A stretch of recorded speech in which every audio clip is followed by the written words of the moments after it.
Station Obsidian Crown hung in the shadow of a dying star, and the amphitheater held 4,000 beings who came to watch the master at work. They filled every seat. Cameras floated like mechanical insects, broadcasting to screens across 30 systems. The air smelled of ozone and anticipation. At the center of the arena floor lay Thrace Corvin, 8 feet of gunmetal exoskeleton and copper-edged arrogance, reduced to trembling stillness. His forearms splayed at angles that would have been impossible 3 minutes ago. His throat cavity pulsed colors no one had ever seen from him before. Red, white, purple, black, flickering through distress sequences like a broken signal. Above him stood a girl, Nadia Reeve, 17 years old, 62 kilograms on a forgiving day. One hand pressed into the nerve junction beneath Corvin's jaw. The other braced against his thoracic plate, holding him down with leverage rather than strength. Her breathing came steady. Her face showed nothing. Corvin's compound eyes were wide, all 4 of them, frozen, staring at nothing. Nadia leaned close, her lips near his auditory membrane. The amphitheater had gone silent enough to hear the ventilation systems cycling 3 decks below. She spoke quietly, so quietly only he could hear. Outpost Haven's Gate, Commander Lyra Reeve. She held the eastern perimeter for 7 hours. She killed 39 of your soldiers before she fell. The words came out flat, factual. She was my mother. Corvin's throat markings flickered faster. Red, white, purple, black, red again. She did not break easily, Nadia whispered, and neither did I. She released him, stood, stepped back. Corvin lay on the arena floor. He did not get up. His throat dimmed to faint, trembling gray, the Shathic color of surrender. For 3 seconds there was nothing, no sound, no movement, just 4,000 beings trying to process what their eyes had shown them. Then a sound like thunder. 6 weeks of silence. 1 moment of violence. Stay close. You'll want to hear what she whispered when the galaxy's deadliest instructor couldn't get back up. The shuttle docked with a soft hiss, and Nadia Reeve stepped onto Station Obsidian Crown with a single bag over her shoulder and nothing else to her name. The docking bay smelled like burnt metal and something organic she couldn't identify. Probably wouldn't want to. She was the only human on the station, the first one the Galactic Academy had ever admitted. Earth's great experiment. One girl sent to prove that humanity deserved a seat among the stars. No pressure. The orientation coordinator was Vena, slender, four-armed, with skin the color of shallow water and eyes that blinked sideways. Her bioluminescent neck patches flickered pale yellow. Nadia had done enough reading to know that meant discomfort. Cadet Reeve. The coordinator's voice came out high and precise like wind chimes. Your quarters are in Residential Sector 9, Tier 3, lowest level. You will share accommodations with Cadet Sava Tethran, also Vena Collective. She paused. Her neck patches dimmed slightly. The environmental controls are calibrated for standard parameters. If you require adjustments, submit a request through the accommodation portal. Nadia nodded. Thank you. The coordinator blinked all 4 eyes in sequence. Left pair, then right pair. Nadia wasn't sure what that meant. The database hadn't covered every gesture. She found her quarters 40 minutes later. The door chimed when she pressed the entry pad. Inside, the space was divided into 2 sleeping alcoves, 1 shared study area and a hygiene pod. Everything was gray, functional, cold.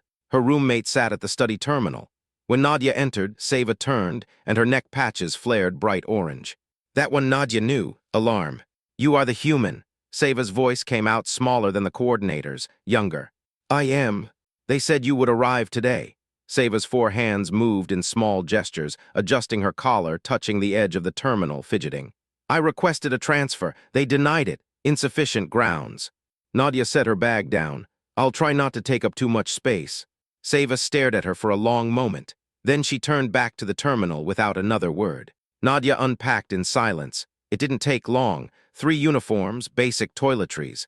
A datapad loaded with academy course materials she'd already memorized, and one other thing. She set it on the shelf above her sleeping alcove. A thermal-printed photograph, the kind you made when power was unreliable and digital storage was a luxury. The image showed a woman in combat gear, dark hair pulled back, smiling at whoever held the camera. The thermal ink glowed faintly in the dim light. Sava glanced over, saw the photo. Her neck patches shifted from orange to something softer, almost purple. Who is that? My mother's. Sava didn't ask anything else. That night, Nadia lay in her alcove and listened to the station's ambient sounds. Ventilation hums. Distant footsteps.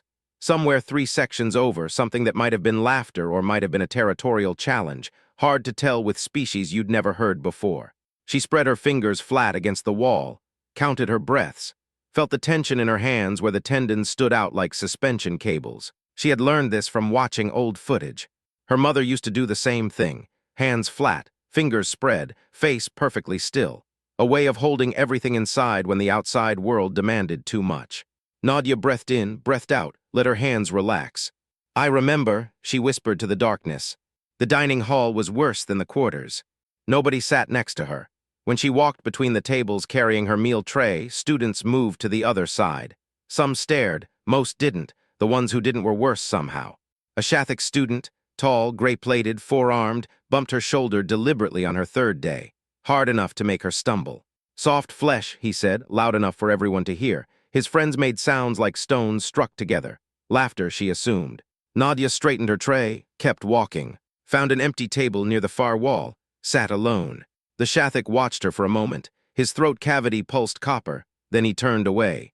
The first week was hardest, not because of the classes, those were fine. The material was challenging but straightforward. Galactic history, xenobiology fundamentals, military theory and tactical analysis. She scored in the top 15% on every assessment. It was everything else.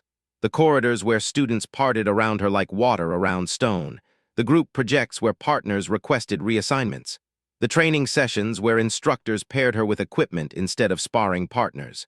She was an experiment, a curiosity, a problem the Academy had agreed to tolerate for 1 semester to see if Earth's provisional membership application held any merit. In her quiet moments, she explored. She memorized corridors, exits, distances. She noted environmental controls, temperature zones, gravity variations, atmospheric composition adjustments. The archive wing was accessible 22 hours daily. She learned which terminals offered the best database access, which sections of the library stayed empty during peak hours. She studied. By the end of week 2, she could identify 47 species on site, knew their homeworld gravity, atmospheric preferences, dietary requirements, started learning their cultural taboos, their hierarchies. She paid special attention to the Shathik, dominant military caste, exoskeleton species, 4 arms ending in 3-taloned grips, compound eyes that refracted light in amber fragments, throat cavities that emitted subsonic pulses keyed to emotional states. They valued strength, directness, victory. They did not value patience. On the 14th day, Seva spoke to her voluntarily for the first time since arrival. "You do not react." Seva was studying a tactical simulation on her datapad, but her eyes flicked toward Nadia. "When they insult you, when they bump into you, you just keep walking." Nadia looked up from her own work. "Would reacting help?" "I do not know." Seva's neck patches flickered soft blue. Uncertainty. "Most species respond, defend themselves, you do not." "I'm here to learn, not to fight." "But if you had to fight?" Nadia thought about that. About mountains climbed at 7% oxygen just to see if human bodies could do it. About marathon runners who kept moving past the point where other species collapsed. About persistence, hunters who tracked prey for days across savannas until the prey's body gave out from exhaustion. "Then I would fight," she said. Seva blinked sideways. "You are very strange." "Yes." In the archive wing that night, Nadia pulled up combat footage from the border incursions. 11 years old now, declassified for historical study. She watched Shathik assault patterns, noted their tactics, the way they moved, the way they struck. She watched footage of Outpost Haven's Gate, watched her mother's last stand, turned it off before the wall fell, wiped her eyes once, then pulled up a different database, Shathik biology, physiology, anatomical diagrams with labels in 3 languages. She read for 4 hours, made notes, cross-referenced with combat performance data. Her hands stayed flat on the desk the entire time. Combat theory started on week 3. The class met in an arena-style lecture hall with a demonstration floor at the center and tiered seating rising up in concentric rings. 200 students, 12 species represented. The instructor entered like he owned the space. Instructor Thrace Corvin, 8 feet tall. Exoskeleton plates the color of gunmetal with copper oxidation at the joints. 23 combat decorations worn on his chest carapace. Throat pulsing steady gold. He surveyed the class with compound eyes that caught the light in fragments. "Combat," he began, voice resonating in the 40 to 70 hertz range that made mammalian species instinctively uneasy, "is the final language. When words fail, when diplomacy collapses, when treaties are broken, combat speaks truth. He gestured at the demonstration floor with one massive hand. This semester you will learn the hierarchy of martial capacity across known species.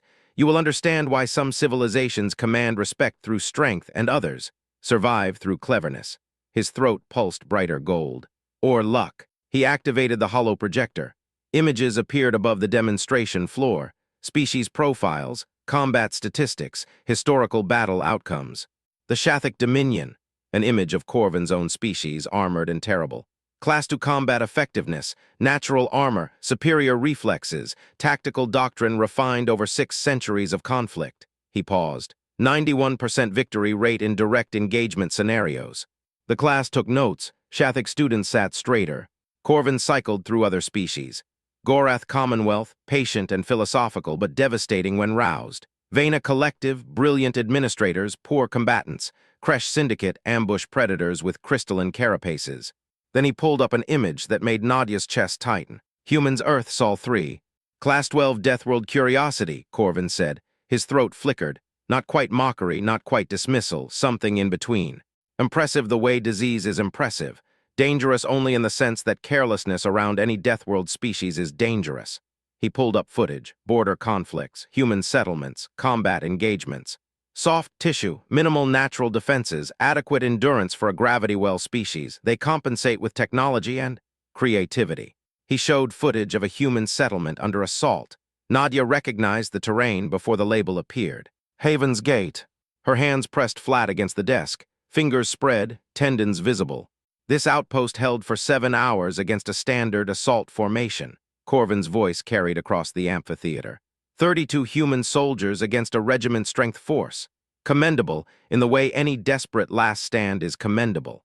They killed 109 of my soldiers before the wall fell. The class murmured. 109 casualties against 32 defenders was significant, costly. Corvin's throat pulsed darker gold. Irritation, maybe, or pride, hard to tell. Commander Lyra Reeve led the defense. Exemplary tactical coordination, ruthless exploitation of terrain advantages. When we breached the perimeter, she fought in close quarters for 17 minutes before sustaining fatal wounds. He paused. Impressive for a human. Nadia's face showed nothing. Her hands stayed flat on the desk, but something cold and sharp settled in her chest. Corvin scanned the class. His compound eyes caught light, fragmented it, made it impossible to tell exactly where he was looking. Are there any humans present? He asked. The class went quiet. Nadia raised one hand. Every head turned. 200 students, 12 species, all staring. Corvin's throat pulsed brighter. Ah, our visiting experiment, stand please. Nadia stood. She was easily the smallest person in the amphitheater. Her head barely reached the shoulders of the students around her. Tell me, cadet. Corvin glanced at his datapad. Reeve, does your species teach formal combat doctrine, or do you simply die in creative ways and call it strategy? Scattered laughter, mostly Shathic students, a few others. Nadia looked at him across the demonstration floor. Which outpost? Corvin's throat flickered. Excuse me. You said you led an assault. Which outpost? The laughter stopped. Haven's Gate, Corvin said slowly. Surely you heard me describe. Commander Lyra Reeve. Nadia's voice came out flat, factual, loud enough to carry. She held the eastern perimeter for 7 hours with 32 soldiers against your third wave. Your after-action reports listed 109 Shathic casualties before the wall fell. She paused. She was my mother. The amphitheater went silent. Corvin's throat pulsed copper, then pale gray, then back to gold but dimmer than before. His compound eyes fixed on her. I see, he said finally. Then you understand the cost of defiance better than most. I understand the cost of holding a line. For a moment neither moved. The class held its breath. Then Corvin gestured dismissively. Sit down, Cadet Reeve. We have much to cover. Nadia sat, her hands pressed flat against the desk. Her face showed nothing. But she had marked him, and he had marked her. The real lesson had just begun. The next 3 weeks blurred together. Nadia scored 98 on her first combat theory exam, 96 on the second, 100 on the third.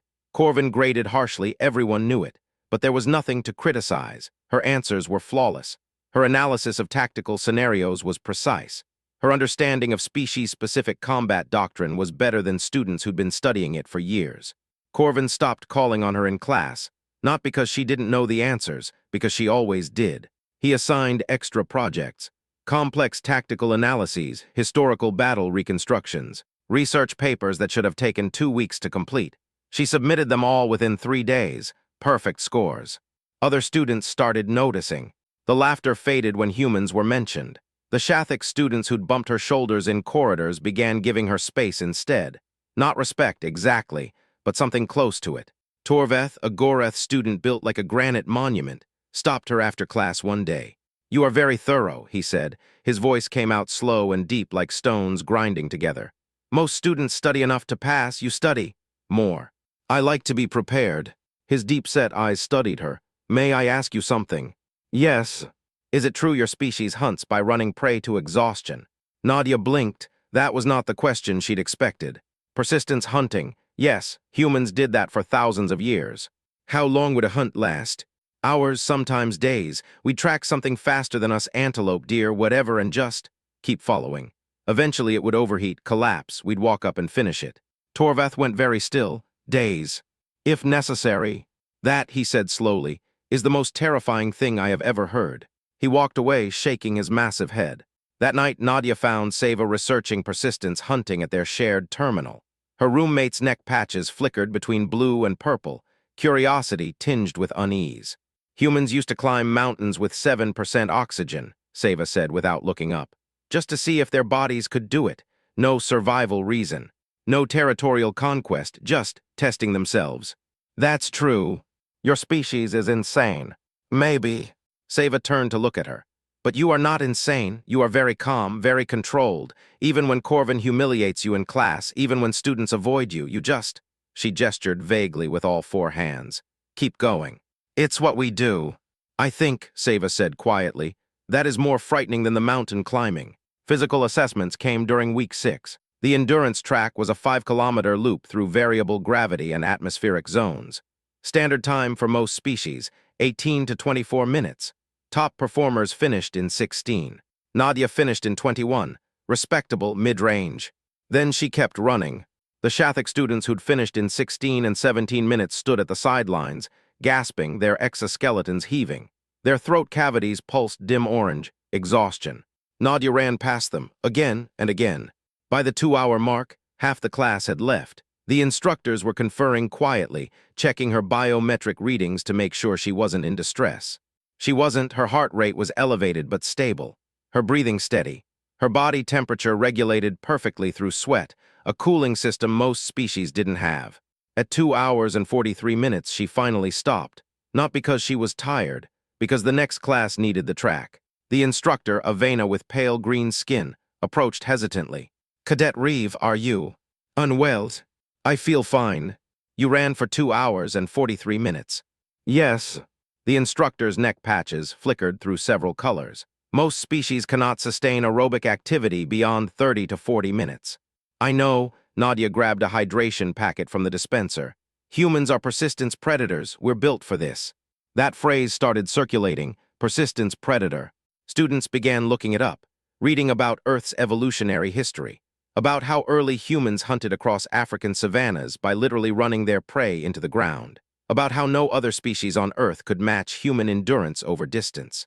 Torvath mentioned it to his Goreth philosophy group. They discussed it for 3 hours, concluded that humanity's greatest weapon wasn't technology or creativity or even stubbornness. It was the ability to simply refuse to stop. "They do not quit," Torvath said in the dining hall, loud enough for nearby tables to hear. "Ever, even when they should, even when any rational being would surrender, conserve energy, accept defeat. They just keep going." A Shathik student scoffed. "Endurance means nothing if you can't land a decisive blow." Torvath's stone face shifted into what might have been a smile. "Tell me, how long can you fight at full effectiveness?" "Depends on the opponent. 10 minutes, 20 if pressed. And if your opponent simply refuses to be caught for 20 minutes, 30, an hour." The Shathik's throat pulsed uncertain gray. Then Torvath said quietly, "You are not fighting anymore. You are being hunted." War game simulations started week 8. Corvin assigned Nadia the weakest team. 4 Vena cadets, brilliant at logistics, terrible at combat. He gave them the worst starting position. An impossible objective: capture and hold a strategic node against 3 opposing teams, all stacked with Shathik and Gorath heavy combatants. Expected duration, 8 hours. The simulation ran for 19. Nadia never stopped moving her team.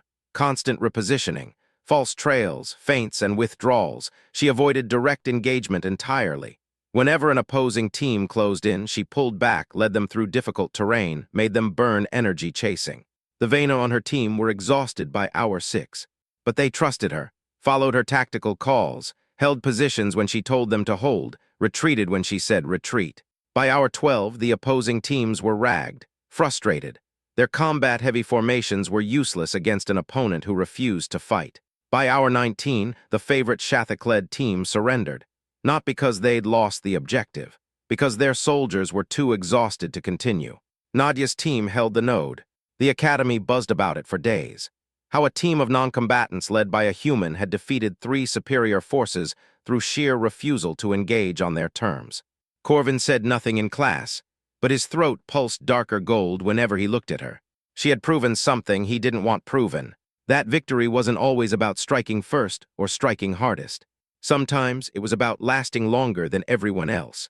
3 days after the simulation victory, Corvin cornered her. Nadia was walking through the archive corridor, late evening, minimal traffic, when she heard the heavy footfalls behind her. 4 legs striking deck plating in rhythm. She didn't turn, didn't change pace. He moved to block her path, 8 feet of armored mass. His throat pulsed steady gold, but something underneath flickered darker. Cadet Reeve. She stopped, looked up. Her head barely reached his chest plates. Instructor, you performed adequately in the tactical simulation. His voice resonated in frequencies that made her bones vibrate slightly. A simulation, not war, not real combat with real consequences. No, sir. I have killed soldiers from 9 different species with my bare hands. He leaned down slightly. His compound eyes caught the corridor lights, fragmented them into amber shards. I have fought across 12 systems, led assaults against fortified positions, survived wounds that would have killed most beings. His throat pulsed brighter. I have fought things stronger, faster, and more desperate than you will ever be. Nadia met his gaze, all 4 eyes. Her hands stayed relaxed at her sides. I know exactly what you have killed, Instructor. For a moment, neither moved. The corridor's ventilation system hummed. Somewhere distant, a door chimed. Then she stepped around him, walked past. Her footsteps made no sound on the deck plating. Corvin stood there, watched her go. His throat flickered through colors, gold to copper to something uncertain. For the first time in decades, he felt something he couldn't quite identify. It might have been doubt. 2 weeks later, Corvin made his announcement. Cross-species combat superiority demonstration. His voice carried across the amphitheater during combat theory. Open to all second-tier cadets and above. Full contact match. Minimal restrictions. Medical autodocs on standby. His throat pulsed bright gold. Any volunteers willing to test themselves against actual combat experience are welcome to sign up. Everyone knew who he was targeting. The class shifted uncomfortably. Shathak students exchanged glances. The Gorath delegation sat very still. Vena cadets' neck patches flickered anxious orange. Nadia's hands rested flat on her desk. Fingers spread, tendons visible. After class, Seva followed her back to their quarters. You cannot accept, her roommate said. All 4 of her hands were moving, adjusting her uniform, touching her neck, fidgeting. Nadia, he has won 91 consecutive matches, 91, against trained soldiers from combat species. You are, she stopped. Her neck patches flared purple. You are very good at academics, at endurance, at thinking, but this is different. This is violence, real violence. He will hurt you. Nadia sat at the study terminal, pulled up her personal files. I know. Then why would you? Because he killed my mother, Seva. Her roommate went very quiet. Not directly, Nadia continued. Her voice stayed flat, controlled. He led the assault, gave the orders, sent the soldiers. 109 of them died, but 32 humans died too, including Commander Lyra Reeve, who held a line she knew she couldn't hold because someone had to. She looked at Seva. And now he teaches classes about it, shows footage, uses her death as an instructional example. Seva's neck patches dimmed to pale blue. But fighting him will not bring her back. No, but it will show him something. What? Nadia turned back to the terminal, started pulling up files. That humans remember. That night, she didn't sleep. She studied Corvin's combat footage, all 91 matches, frame by frame, analyzing his patterns, his preferred opening, his weight distribution, the way he struck with his primary right hand 83% of the time, how he relied on overwhelming force applied quickly. She pulled up Shathak anatomical diagrams. the same ones she'd been studying for 6 weeks, cross-referenced them with combat injury reports, noted which hits caused what damage, which angles were most effective, where the exoskeleton was thinnest. Binocular vision processing delay when tracking lateral movement below chest height, 0.3 seconds.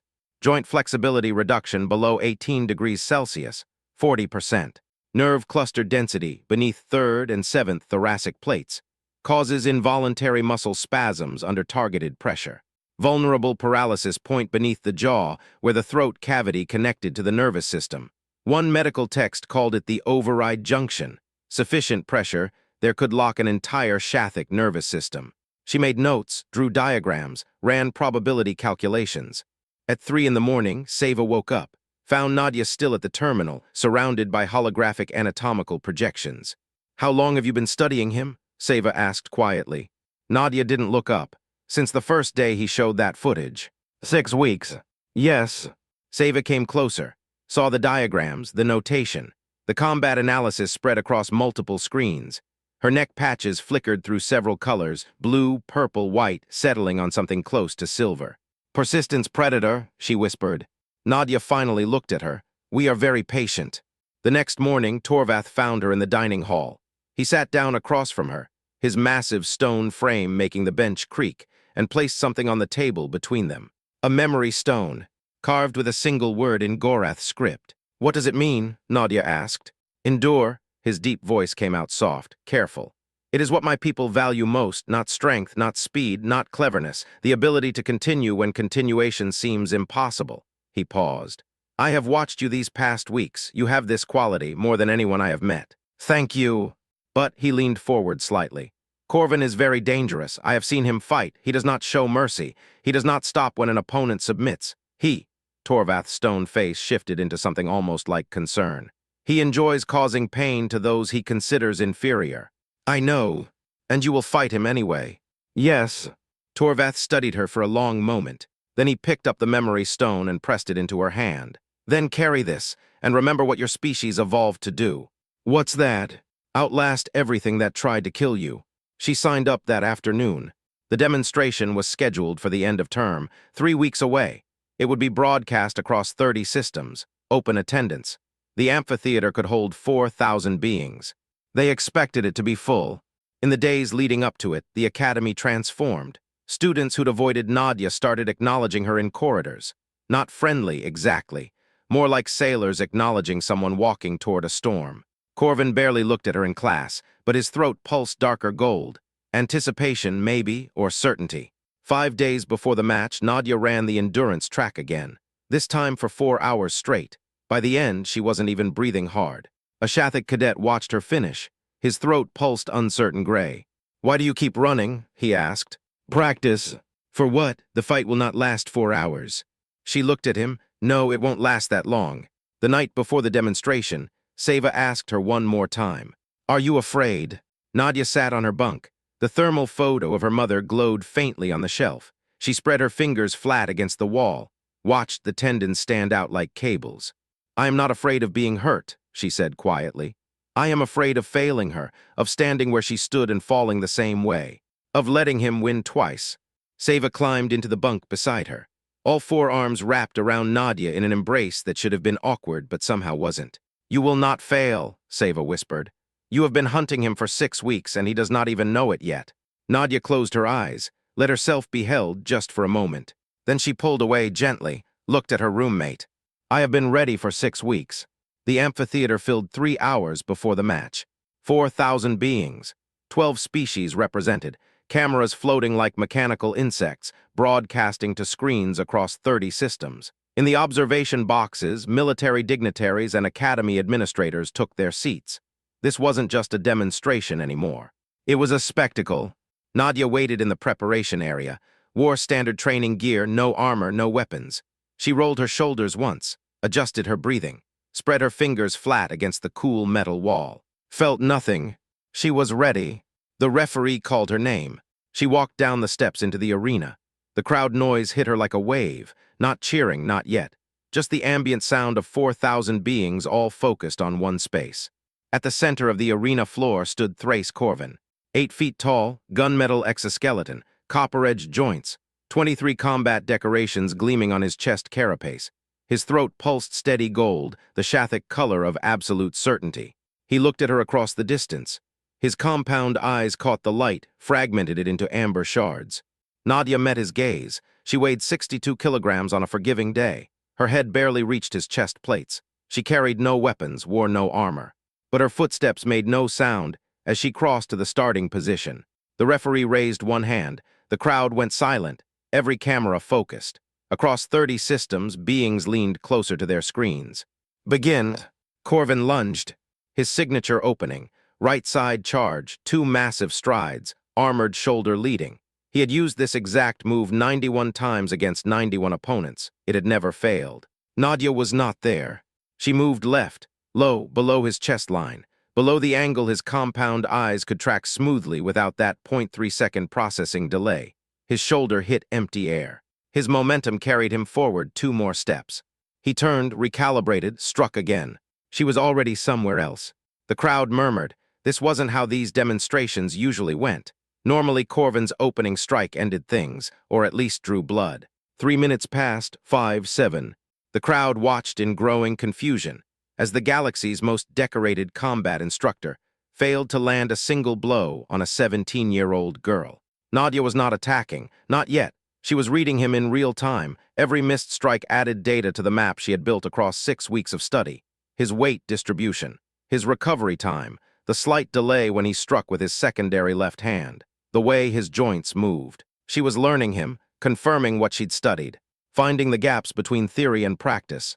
At the 8-minute mark, she noticed his breathing change slightly, the subsonic pulses from his throat coming fractionally faster. At the 10-minute mark, his movements slowed.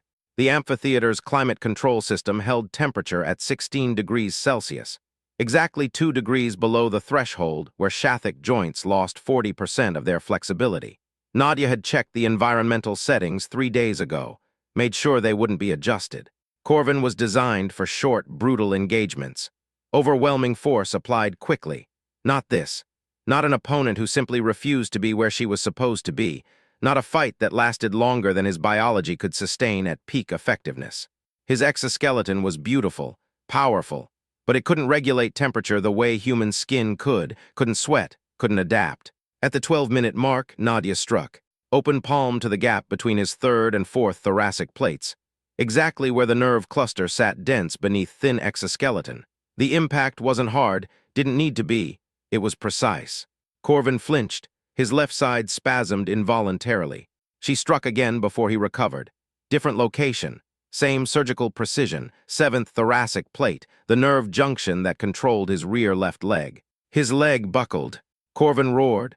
The sound shook the amphitheater, made the cameras wobble in the air. He swung wildly, abandoning technique, fighting now for his pride, his reputation, his identity as the thing other species feared. Nadia sidestepped, hooked her foot behind his leading ankle, a technique human children learned in schoolyards, simple physics, leverage over strength. His own momentum did the rest. He crashed to the arena floor. The impact shook the deck plating, sent vibrations through the amphitheater that beings felt in their bones. Before he could rise, Nadia was on him. One hand pressed into the nerve junction beneath his jaw, the override point, the place where the medical diagrams had shown her the Shathic nervous system's central control node sat vulnerable. Her other hand braced against his thoracic plate, holding him down with leverage, with angles, with knowledge applied like a scalpel. Corvin could not move. His body locked, every muscle frozen. His throat cavity flickered wildly, red, white, purple, black, cycling through distress colors in sequences no one had ever seen from him before. A biological panic response. An SOS his body broadcast to anyone watching. The crowd held its breath.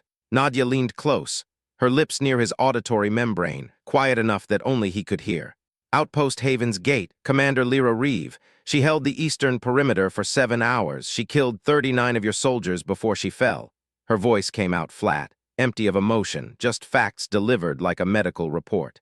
She was my mother. Corvin's compound eyes were wide, all 4 of them, frozen, staring at nothing. She did not break easily, Nadia whispered, and neither did I. She released him, stood, stepped back. Corvin lay on the arena floor. His throat pulsed faint gray, the Shathic color of surrender. He could have gotten up. His body was functional, but he didn't move. For 3 seconds there was nothing, no sound, no movement, 4,000 beings trying to process what their eyes had shown them. Then Torvath stood. His massive stone hands came together with a sound like thunder. Seva rose beside him, her bioluminescent patches blazing white. One by one, row by row, the amphitheater erupted. Nadia stood alone on the arena floor. She did not smile, did not raise her hands. She breathed in, breathed out, and looked at the place where Corvin lay, not broken in body, but shattered in everything he had believed about himself and about the soft, fragile, insignificant creatures from the little blue world. In the observation box, a military dignitary leaned toward her aide. "Update Earth's threat assessment file," she said quietly. "Priority Alpha." The footage reached every corner of the galaxy within 6 hours. Someone in the amphitheater had uploaded it before the Academy could control the narrative. Raw, unedited, showing everything. The hunt, the precision strikes. The moment a 17-year-old human girl locked the Dominion's most decorated instructor in paralysis and whispered her mother's name. Military analysts published breakdowns. Tactical assessment teams studied every frame. A retired Gorath general appeared on Galactic News. "Most sophisticated species-specific tactical exploitation I have seen in 40 years. The political consequences came fast. Earth's provisional membership status was discussed in emergency assembly session.